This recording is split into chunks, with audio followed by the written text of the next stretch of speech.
osakedwa komanso mungofuna kusakutayisa ni nthawi yanu tafuna tikupasireni zimene ayankhula Bon Kalindo lero pa 19 July 2024. Kwa iwe Malawi nzanga osauka amene uli ndi mafunso ochuluka kwambiri, amene ulibe chochita, amene ukusowa chochita, amene umphawi wakutenga muziko ili la chakwera, uthenga wanga ndionena kuti ulimbe mtima. Nkutheka kuti umazifunsa mafunso makamakaso kumufunsa Mulungu kunena kuti kodi Mulungu mwatitayiranji ife Amalawi, mwamusiyiranji chakwera kuti azitizunza ife Amalawi makamaka osauka. Zonse zimene zikuchitika Mulungu akuziona. Ndi chifukwa chake timanena kuti mdima ungakule motani koma kunja kumacha. Chimozimozinso zonse zimene zikuchitikazi muno Malawi, zimene zikudabwisa Malawi ambiri, kuchokera kumsanje pakana kuchitipa, nkhotakota pakana kunchinji, umphawi wazaoneni umene wapangisa Malawi ambiri kuchoka muziko lawo kuthawira maiko akunja. Umphawi umene wapangisa kuti anthu ambiri azidwala maBP. Umphawi umene wapangisa kuti Amalawi ambiri aziphe, ndipo imfa zozimangirira zachuluka muno Malawi. Zonsezi Mulungu akuziona, ndipo analemba kale mu buku la Efeso 5 verse 11 kukafika 12. Akunena kuti iwe usatenge nawo mbali pazochitika za anthu oyipa. Ndipo mukawerenga verse imene iyi Efeso 5 verse 11 ndikupitirira pakana kukafika 14, akunenesa Mulunguyo kunena kuti musatenge nawo mbali pazochita za anthu oyipa, anthu akumidima, koma m'malo mwake muwayaluse anthuwo.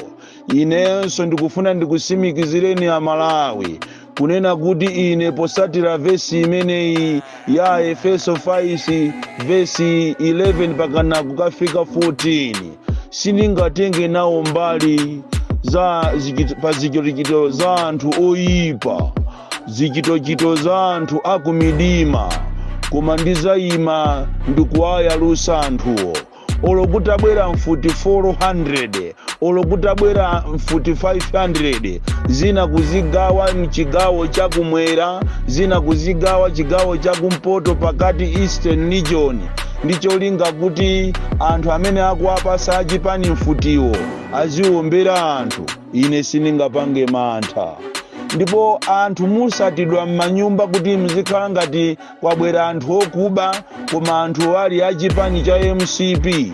Chifukwa chonena kuti mwina akumva ninu mukulankhula zinthu zosiyana ndi boma la chakwera, boma lolephera. Inu Amalawi musadandaule, chifukwa zonsezi Mulungu adalemba kunena kuti musatenge nawo mbali pa zochita za anthu oyipa, anthu akumidima. Andale athu mwaona kale inu kuti ndi anthu akumidima, anthu oyipa, evil people, amene samalabadira za munthu osauka. Kunoko ku Malawi tinkaona ngati andale abwera kuti azawombole ife, koma cholinga chawo si chimenecho, adabwera kuti azunze Amalawi. Ndi chifukwa boma ilili mukaliona chiyambireni ndi scandal after another, scandal after another. Mwina ningokukumbusani Amalawi kunena kuti mbuyomu boma ili lakwanisa kuba ndalama za fetereza, boma ili lakwanisa kuba 30 billion, boma ili lakwanisa kunama kuti atili kukagula fetereza koma akukupereka ndalama kwa madobadoba ku butchery. Boma ili lakwanisa kuba chimanga ku NFRA. Boma ili lakwanisa kuasiya maministers yake ndikumaba ndalama. Ndipo ndalama zina zanali zapezeka kuja kumatchedwa ku Zambia. Ndipo ma authorities a Zambia akuyenera kuti athokozedwe kwambiri ndi ifeyo eni yake a ziko lino. Chifukwa mwina anthu ena amaona ngati ziko lindi la chakwera kapena la Michael Usi kapena la nduna. ziko lino ndi la inu ndi ine, aeni ake a ziko lino ndi ifeyo amene timawavotera anthu kukhala mipando yosiyanasiyana. Chomwecho ndikupempheni Amalawi kuti musayiwalire kunena kuti Mulungu ali nafe, ndipo izi zikuchitikazi akumazibweretsa pambalambanda kuti inu anthu amene simukhulupirira, anthu amene mmakayika ukulu wa Mulungu, pang'ono ndi pang'ono muziziwa zimene Mulungu akutichitira, kuwayalusa anthu amene wamopanda mantha makamaka mu ziko la democracy. Chifukwa lero tikayang'ana chilowereni chakwera pa mpando, palibe chimozi olo chikuyenda, china chilichonse chinasokonekera. Malawi used to be a great nation. It used to be a haven kumene anthu masalale yawo ankakhala masalale, kumene kwacha idali ya mphamvu nthawi imeneyo. Ndipo tikamagula zinthu, munthu ukamagula zinthu kaya ndi ku grocery, kaya ndi kunsika, kaya ndi malo osiyanasiyana, unkagula zinthu ndi zambirimbiri koma ndi ndalama yochepa. Lero atabwera anthu awawa, agulu kunyinda awawa, alitenga ziko lino ndikulisiya pamasiye, ndikuwapanga Amalawi ndikukhala amphawi. Iwo chimene akuziwa ndikuba. Lero ndalama zikupezeka m'matumba ndi ma-ministers akukwera nazo ndege, ndikumuchita record statement kapena kumuyitana ku polisi ministrayo kuti amuchite caution, kumangobwera phone kunena kuti ameneyo musini azipita. Chakwera akanakhala president, akanakhala liru leader, an honest leader, munthu wopa Mulungu. Tikunena pano minister amene wapezeka ndi ndalama zulo ku Kamuzu International Airport, ndalama zimene akulephera kuzichita account for, akanamuchita fire, akanamuchosa mu cabinet yache. Koma ndi amene so akuyimba foni kuwauza polisi amene agwira ntchito yawo yabwino, kuwauza kuti munthu ameneyo mumusiye azipita. Ndipo ndizodabwisa kwambiri umazifunsa mafunso kuti kodi amene iyi amabwera kuti azakhale president uyo wandani? Chifukwa ndi president amene who is not on top of their affairs, president who has failed Malawians big time. Lero li ndalama ya Malawi ingopezeka chisawawa, ndalama ya ku Malawi ingobedwa, anthu angolemera, nduna zingolemera. Ndipo mukaimvesesa nkhani imeneyi muona kuti ndi omomo amu MCP wo eni yake amene anayimba foni ku polisi kuti tamuyang'aneni ministerayo watenga matumba a ndalama. Inu kumanena kuti munthu sali ndi business koma angokhala minister, koma akupezeka ndi ndalama zokagawa kwa madelegates. Ndipo tu MCP inali yakale imene anthu ankapita ndikumakapanga manifesto yawo kwa anthu, kungowauza anthu mfundo zawo opanda ndalama.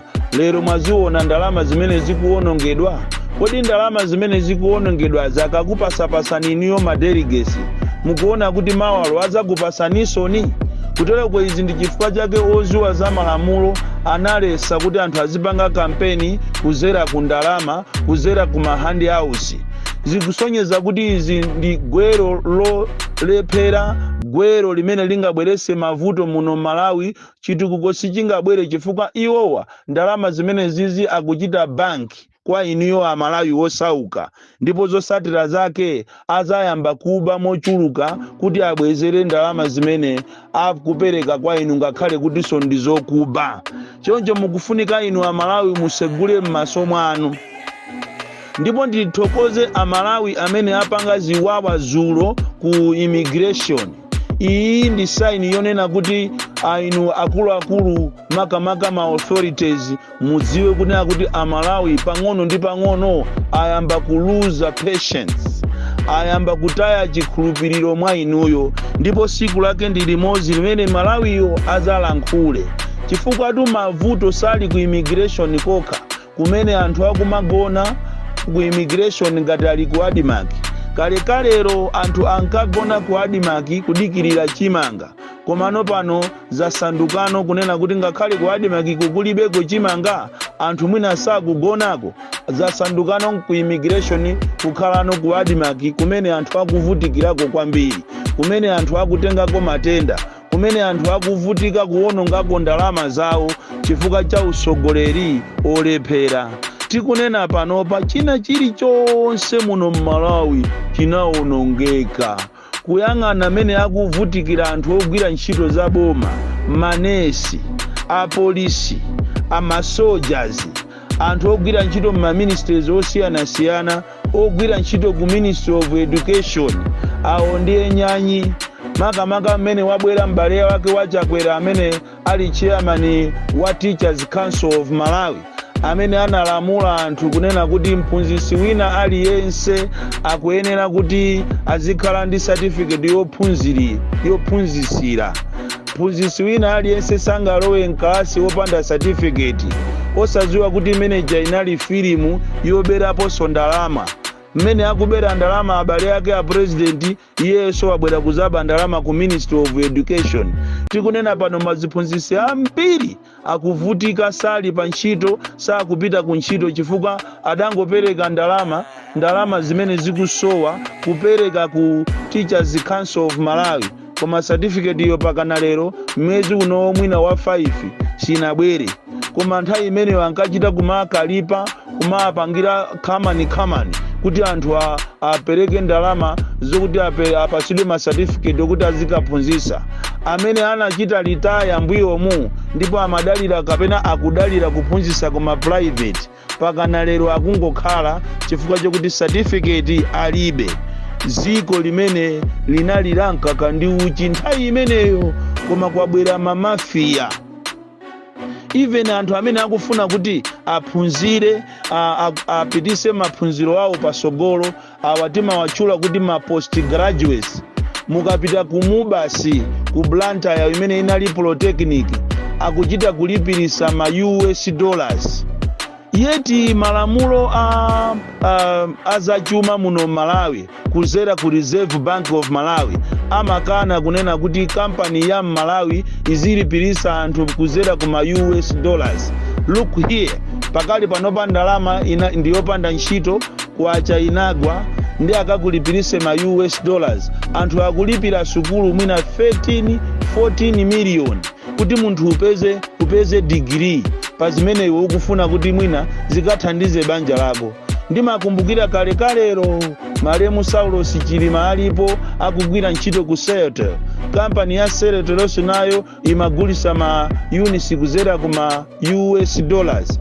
Koma chifukwa cha malamulo a ziko lino kuzera ku Makra analesedwa a Celtel kuti musamagulise ma units, komanso mabungwe ngati a Capital oyang'anira za ufulu wa anthu ogula, Consumers Association of Malawi, analowererapo ndipo Celtel inayamba kumagulisa ma units m'makwacha.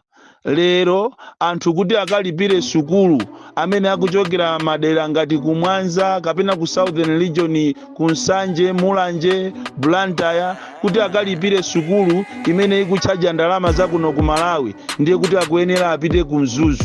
Nawo munthu uzikaphunzira ku Mzuzu ukugwira ntchito ku Blantyre, ziyenda bwanji? Yeti polytechnic ilipo, Mubasi iyo ili apoyo, koma alolera ndithu achakwera kuti Mubasi ija taija ankakana kuti sangakhale so chancellor awa akaveka mawiki apitawa, ankakana kunena kuti iwo wazateteza, ankanena ngumauza anthu kuti iwo wazakhala ndithu munthu amene azateteze kapena azaonesese kuti sukulu kapena education kuno ku Malawi ikuyenda bwino. Koma ayi ndithu anthu pompa papa akulekerera iwo wachakwera, osanenapo kanthu ngati president. Anthu akulipira ma US dollars kuti munthu upeze degree, upeze diploma, ukuyenera ulipire 12, 13, 14 million. Kusonyeza kuti china chilichonse muno Malawi chaonongeka. Ndiye ino a Malawi, vuto la Malawi tinafasa kwambiri. Andalewa akupanga zimene zichifukwa amatitola. Kandi ife uomu Heart of Africa nthawi zina tikupusa kapena kufasa, ena amakutenga kukhala kuti ndiwe munthu wopusa. tisapuse kwambiri ya Malawi. Kuno ku Malawi tinafasa kopya, timawasekerera andale, timawasekerera akamapanga zinthu zawo zopusa. Kukanakhala maiko ena mmene ine ndimaziwira, maiko ngati ku South Africa, ziko ngati la Kenya, ziko ngati ku Zambia kumenenso ngakhale ma trade union akufuna apange mademo, zopusa ngati izizi sikamachitika ayi.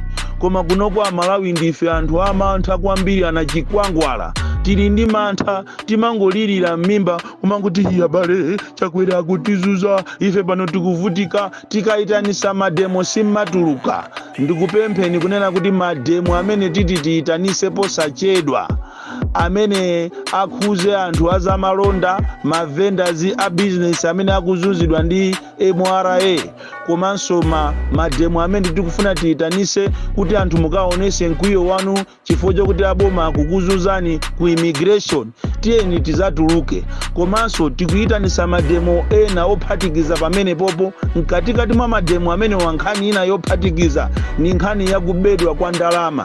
Tikufuna boma lilongosole bwino kuti kodi ndalama zapezeka ndi minister pa airport ndi zandani, ndipo akupezeka nazo choncho matumba muziko limene anthu akusowa mankhwala muchipatala, ziko limene china chilichonse chadula, ziko limene anthu akusowa chakudya, iyeyo ndalama akuzitenga kuti? Alongosole. Ngati iyayi amuchite fire, ngati sizitero tiyeni a Malawi tikuyitanani pophatikiza ndi nkhani imene tinapangisa press conference zana kunena kuti anthu apite pansewu. Tipite pansewu mokwiya kwambiri chifukwa afisi amenewa atitola kwambiri.